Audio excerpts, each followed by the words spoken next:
சிறுக சேர்த்து அதுக்காக நிறைய கஷ்டங்கள் பட்டு அதுக்காக நிறைய விமர்சனங்களையும் தாண்டி பரவாயில்ல நம்ம ஜெயிக்கிறோன்னு ஃபேஸ் பண்ணி கடைசியாக ஜெயிச்சு இன்னைக்கு நின்று இருக்கோம். நேற்று தான் கிரகப்பிரவேசம் முடித்தோம். நேற்று நைட் அந்த வீட்டில் தூங்கியே ஆகணும்னு சொன்னாங்க. தூங்கிட்டு இன்னைக்கு காலையில் அப்படியே இந்த ஷோக்கு நாங்கள் காலையில் கிரகப்பிரவேசம் அன்னைக்கு இந்த வீட்டில் தூங்கணுமாங்க. இத்தனை ஆண்டு கால கனவு. ஓகே, இவ்வளோ அவமானங்கள் கஷ்டங்கள்லாம் கடந்து உங்கள் பூமி நீங்கள் சொல்லதே எனக்கு அழகாக தெரிஞ்சது.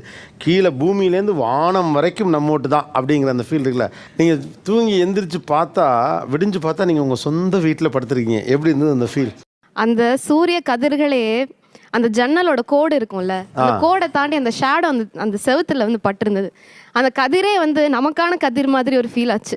நம்ம வீட்டில் நம்ம கட்டின வீட்டில் அந்த சூரிய கதிர்கள் அந்த ஜன்னலோட ஷேடோவோட பக்கத்து அவ்வளோ அழகாக இருந்துச்சு. என்னோட வீட்டில் போய் எல்லா கதவையும் நான் முதல்ல அப்படி திறந்தது. பின்பக்க கதவெல்லாம் வச்சு ஒரு வீடெல்லாம் நான் பார்த்ததே கிடையாது. ஐ மீன் வாழ்ந்ததே கிடையாது. நாங்கள் அதெல்லாம் போய் ஓப்பன் பண்ணும்போது அவ்வளோ